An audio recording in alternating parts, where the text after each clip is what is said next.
Face aux barricades des manifestants tentant de bloquer dimanche l'un des axes routiers principaux de la capitale, des gendarmes en nombre et des tirs nourris de gaz lacrymogène, jusque dans les quartiers adjacents où les manifestants ont pris la fuite.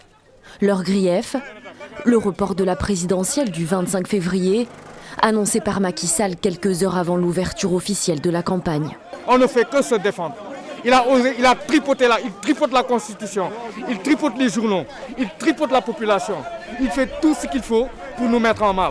Donc encore une fois, on le répète. Et je le dis encore une fois, nous ne nous battons pas pour une simple cause, on se bat pour la liberté. Affrontements et arrestations. L'opposante et ancienne première ministre sénégalaise Aminata Touré a été arrêtée lors d'un rassemblement à Dakar pour demander la tenue de la campagne présidentielle.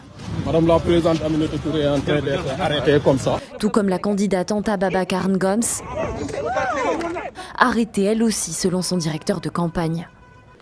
L'ajournement du scrutin a été annoncé sur fond de conflit entre l'Assemblée nationale et le Conseil constitutionnel.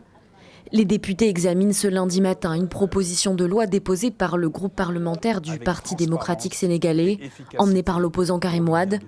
Si votée, la loi reporterait de 6 mois le scrutin. C'est une proposition de loi opposée encore une fois par l'opposition. Maintenant, ce qu'il faut noter, c'est que c'est le jeu politique. Il y en a qui disent qu'ils vont faire recours.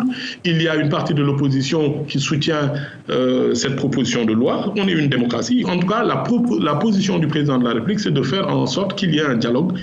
L'Union africaine a demandé aux autorités sénégalaises d'organiser dans les meilleurs délais des élections, dans la transparence, la paix et la concorde nationale.